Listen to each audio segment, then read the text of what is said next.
Bom dia, meus queridos alunos. Espero que vocês estejam bem. Após uma semana de revisão, uma outra semana com as nossas avaliações do segundo trimestre, nós hoje vamos dar continuidade ao nosso conteúdo. Vamos continuar estudando. Hoje vamos falar sobre o capítulo 19 de língua portuguesa. Vamos continuar falando sobre os pronomes, porque no capítulo anterior nós demos início a esse conteúdo. E hoje nós vamos continuar vendo algumas informações muito importantes sobre os pronomes. Pronome é a palavra que substitui ou acompanha o substantivo, relacionando-o às três pessoas do discurso. De acordo com essas duas características distintas, temos. Preste atenção. A primeira possibilidade é um pronome substantivo. Ele substitui ou representa o substantivo. Olha o exemplo. É justo que todos sejam pagos para trabalhar. Todos é um pronome substantivo porque ele substituiu um substantivo ali. Agora, olha a outra possibilidade. Nós temos um pronome adjetivo. O pronome adjetivo, ele vai acompanhar o substantivo. Vivi alguns anos naquela região. Olha ali o meu pronome adjetivo alguns, acompanhando o substantivo anos. Bom, pronome indefinido. São os pronomes que se referem de maneira vaga, imprecisa ou com quantidades indeterminadas a seres da terceira pessoa do discurso.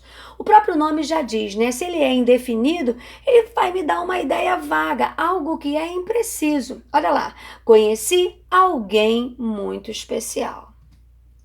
Coloquei aqui, um quadrinho com os pronomes indefinidos para vocês. Você percebe que eles são divididos em dois grupos, os variáveis e os invariáveis.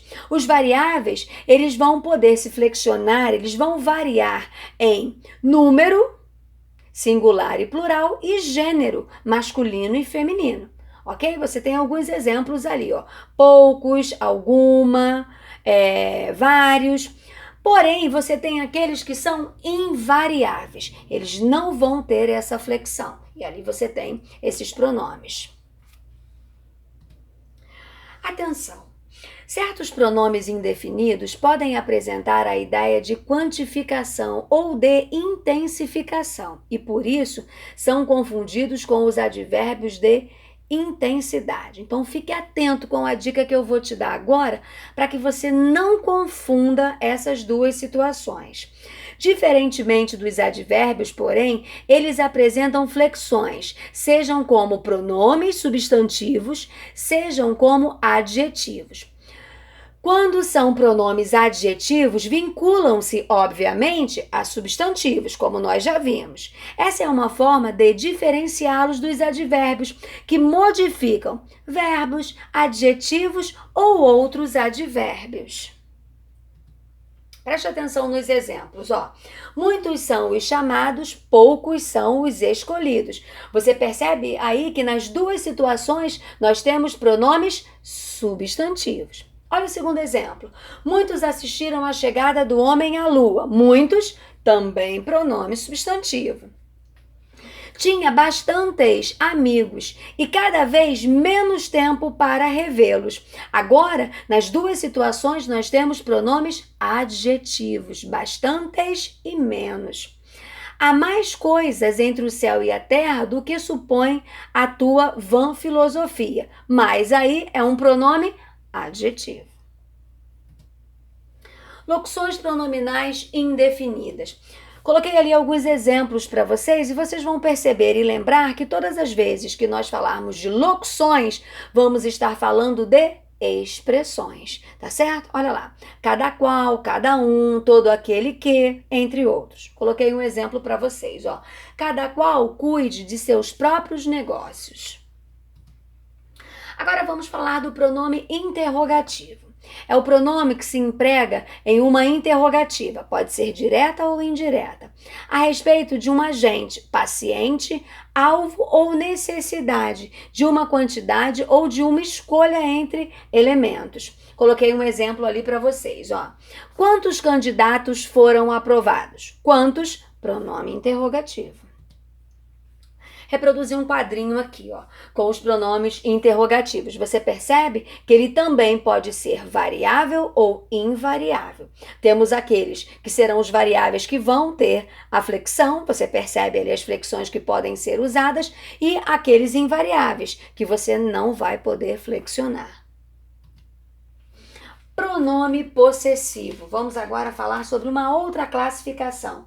Indicam, como o nome o revela, a posse referida às três pessoas do discurso. E aí eu coloquei para você, ó, primeira, segunda, terceira pessoa do singular, primeira, segunda e terceira pessoa do plural. E os pronomes referentes a estas pessoas do discurso. Preste atenção, porque os pronomes possessivos da terceira pessoa são comuns ao singular e ao plural. Seu uso vincula-se à coisa possuída. Por exemplo, eles têm seu modo de agir. Agora, vamos ver ali, ó, o pronome demonstrativo. Esses pronomes situam a pessoa ou a coisa designada, mostrada, no tempo ou no espaço, tendo como referência as três pessoas gramaticais, tá certo? Então, novamente, ó, coloquei uma coluna com os pronomes, as pessoas do discurso e como eles devem ser usados quando se referem ao espaço e ao tempo, tá certo? Então, os pronomes da primeira pessoa quando está próximo, num tempo presente. Os pronomes da segunda pessoa do discurso, intermediário, e vai se referir ao tempo passado ou futuro próximos. E as terceiras pessoas do discurso, os pronomes que se referem às terceiras pessoas, a um espaço longínquo, no tempo passado ou futuro remotos.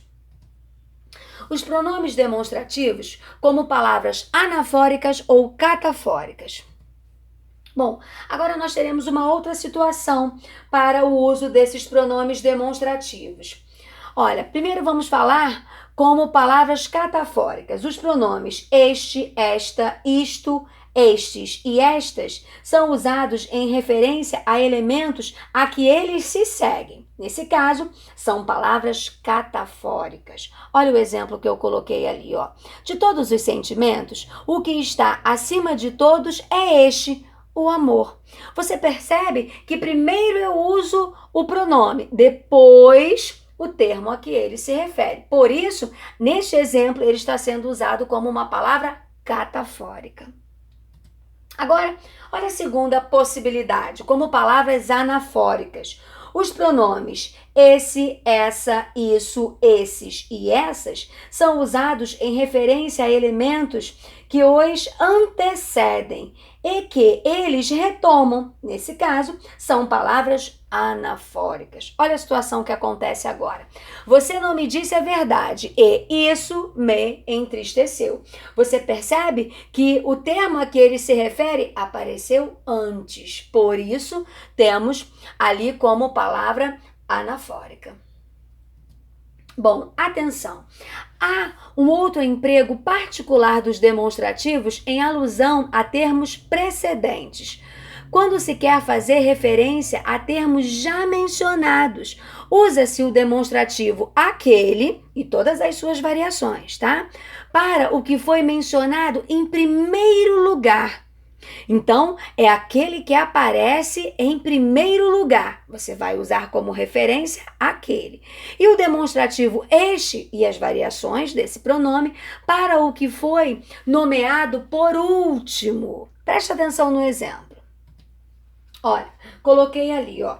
Tua beleza não suplanta tua inteligência, nem esta é maior que aquela. Então, aquela é a beleza e esta é a inteligência, tá certo? Então, você percebe ali, ó, claramente que o pronome demonstrativo aquele foi usado para mencionar o termo que apareceu em primeiro lugar e o demonstrativo este para aquele que foi mencionado em último lugar. Olha o segundo exemplo.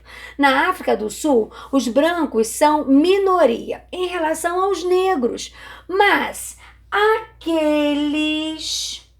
quem são aqueles? Quem foi mencionado em primeiro lugar? Os brancos.